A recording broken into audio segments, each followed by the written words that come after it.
अस्सलाम वालेकुम, मैं हूं नवीद सिद्दीकी। आप देख रहे हैं आज़ाद कास्ट। आज हमारे साथ मौजूद होंगे पाकिस्तान के मयनाज़ लीगल एक्सपर्ट, वकील, सुप्रीम कोर्ट ऑफ पाकिस्तान के अहम वकील और बहुत ही मीडिया फ्रेंडली हमारे बड़े भाई हाफिज़ एहसान अहमद साहब। हाफिज़ साहब अस्सलाम वालेकुम। जी वालेकुम अस्सलाम। बहुत शुक्रिया आपकी आमद का। कल बहुत अहम तरीन केस सामने आ रहा है और उसकी तीसरी समाअत होगी मखसूस नशस्तों के हवाले से। सुन्नी इत्तेहाद कौंसल यानी PTI वगैरह की जो नशस्तों की बात हो रही थी, कहा यह जा रहा है कि ये केस पाकिस्तान के मुस्तकबिल का फैसला करेगा। कैसे देखते हैं जो गुज़िश्ता समातें हो चुकी हैं और कल की आने वाली समात फुल कोर्ट की किस रुख तरफ ये जाएगी? अपना तज़किरा दीजिएगा इसके ऊपर। बिस्मिल्लाहिर्रहमानिर्रहीम। आपका बहुत शुक्रिया कि आपने मौका दिया। बिल्कुल, जो पाकिस्तान की कॉन्स्टिट्यूशनल हिस्ट्री के अंदर बड़ा एक इम्पॉर्टेंट केस जो है वो सुप्रीम कोर्ट ऑफ पाकिस्तान में ये चल रहा है और ये एक फर्स्ट इम्प्रेशन का केस है to the extent of Supreme Court of Pakistan कि जिसके अंदर आपका article 51 of the constitution, article 106 of the constitution और आपका जो सेक्शन 104 इलेक्शन एक्ट 2017 है और रूल 92, 93, 94 जो इलेक्शन रूल 2017 है, उनकी सुप्रीम कोर्ट ऑफ पाकिस्तान एक फुल कोर्ट जो तकरीबन इस वक्त बना हुआ है उसके अंदर उसका एक केस सुनने जा रहा है। अब उसके अंदर जो इम्पॉर्टेंट चीज़ें हैं वो बड़ी इंपॉर्टेंट है। एक तो उसके अंदर ये है कि इलेक्शन कमीशन ऑफ पाकिस्तान ने जब मार्च के अंदर इसका एक फैसला किया था, जो 1 मार्च के अंदर उन्होंने SIC को डिसएंटाइटल किया था कि ये चूँकि कॉन्स्टिट्यूशनल स्कीम ये है आर्टिकल 51 के नीचे कि सिर्फ वही पॉलिटिकल पार्टी जो है उसको रिजर्व सीट्स मिल सकती हैं जो जनरल इलेक्शन डायरेक्ट लड़के आए और ऐसी पॉलिटिकल पार्टी हो जिसको Election Commission of Pakistan as recognized election symbol के तौर पे उसको ले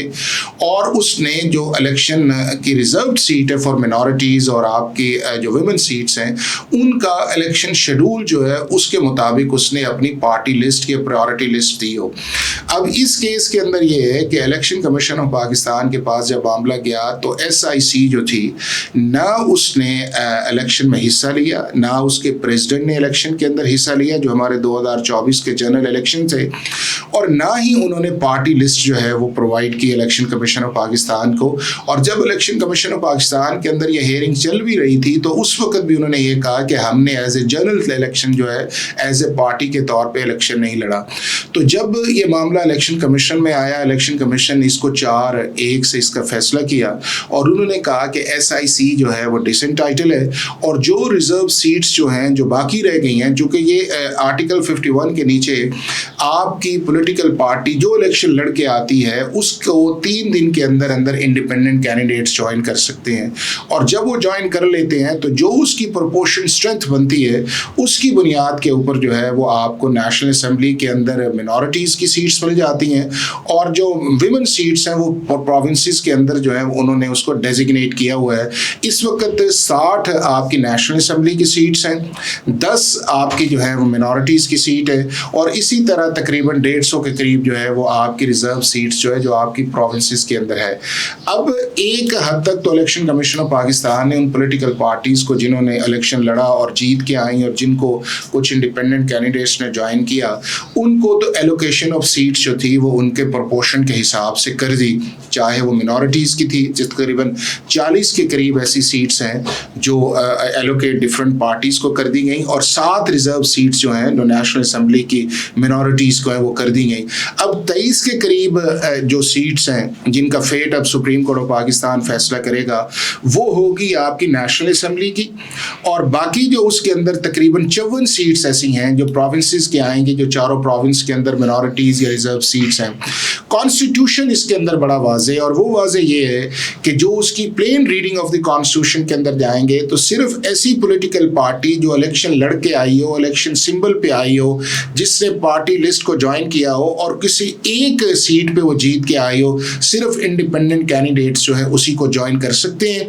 अगर वो किसी और पार्टी को ज्वाइन करें जो असेंबली से बाहर है तो वो पॉलिटिकल पार्टी इस बुनियाद के ऊपर कि इंडिपेंडेंट कैंडिडेट्स ने ज्वाइन किया हुआ है वो रिजर्व सीट्स के लिए अकॉर्डिंग टू द कॉन्स्टिट्यूशन वो डिसएंटाइटल है। और यही स्कीम आपकी आर्टिकल 51 के अंदर है, 106 प्रोविंसेस की सीट को डील करता है। 104 सेक्शन जो है वो आपका पूरा प्रोसेस बताता है कि किस तरह आपने रिजर्व सीट्स को अप्लाई करना है, किस तरह इलेक्शन शेड्यूल के मुताबिक आना है, और रूल 92, 93, 94 जो है उसकी सारी जो डिटेल नीटी ग्रिटी है उसके अंदर जाता है। तो अगर अब इस पूरे कॉन्टेक्स्ट के अंदर देखा जाए तो जो इलेक्शन कमीशन ऑफ पाकिस्तान का फैसला या उसके बाद पेशावर हाई कोर्ट ने जो फैसला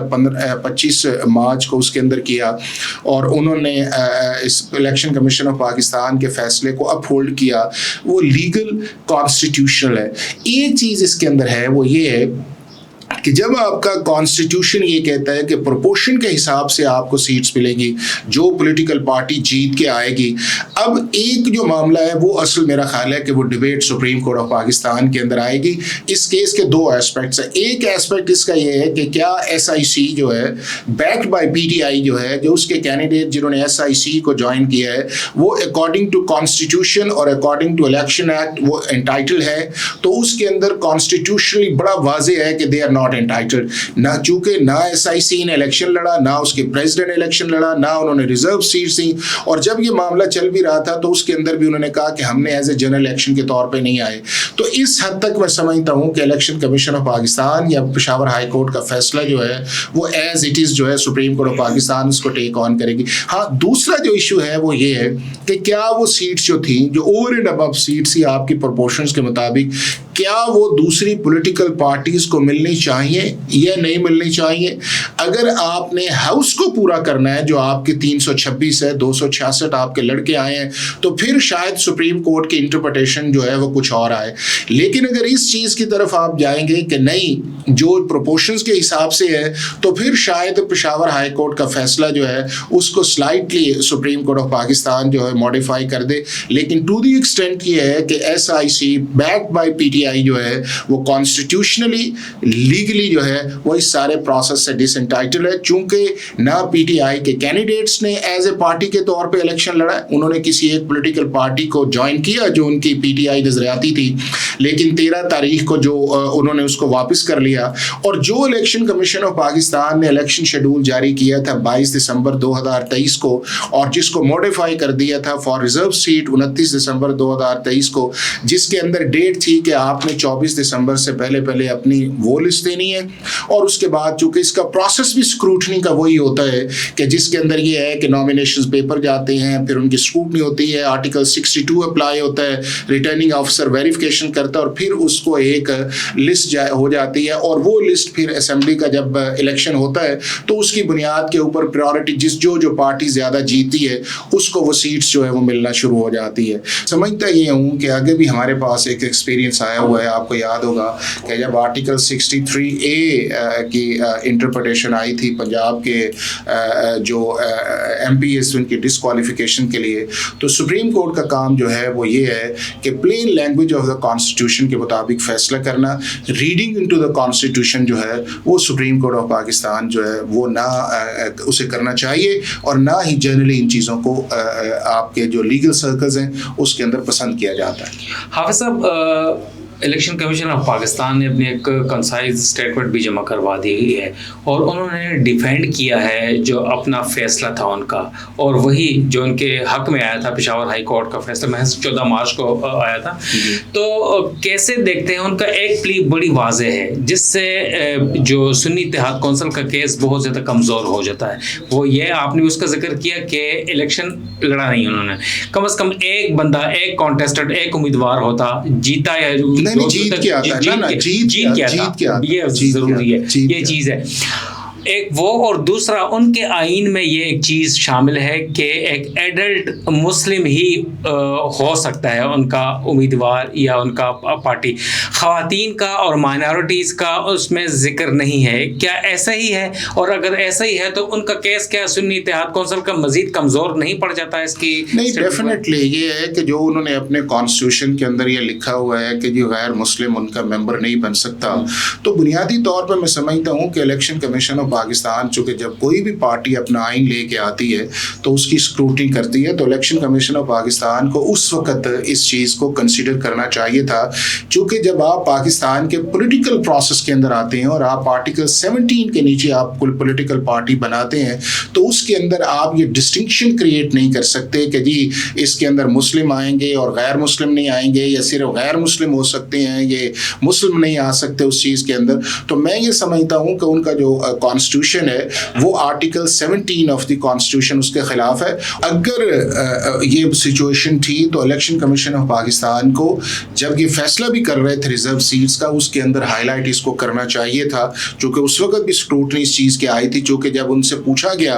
SIC के जी आपने कितनी सीट्स जो हैं उसके ऊपर आपने विमेन को खड़ा किया, वो चूँकि ये भी एक इलेक्शन एक्ट की रिक्वायरमेंट है, तो उन्होंने कहा जी हमने तो इलेक्शन ही नहीं लड़ा, तो लिहाजा हम किस तरह ये आपको बताएं कि हमारी सीट्स जो हैं उसके ऊपर कितनी ख़वातीन लड़ी हैं। तो ये तो एक ऐसा ग्राउंड है कि जो उन्होंने एक एडिशनल पॉइंट उसके अंदर लिया है कि अगर आप खुद ही कहते हैं कि मिनॉरिटी जो है वो उनकी सीट्स जो है स्पेशल दी जाएँ आपको, तो जब वो आपका मेंबर ही नहीं बन सकता तो इसका मतलब ये है कि टेक्निकली और लीगली आप ये उन चीज़ों के एंटाइटल ही नहीं है। लेकिन मैं उससे और आगे इस चीज़ के अंदर जाता हूँ कि एंटाइटलमेंट तो बात उस वक्त आएगी कि जब आप उस कैटेगरी के अंदर फॉल करेंगे जो कॉन्स्टिट्यूशन है, जो आपका सुप्रीम लॉ है। अगर आर्टिकल 51 के क्राइटेरिया के अंदर आप आते ही नहीं है तो नीचे वाली चीज़ें तो बहुत पीछे रह जाएंगी। और ये मैं आपको सिद्दीकी साहब बताऊं कि अगर PTI जो है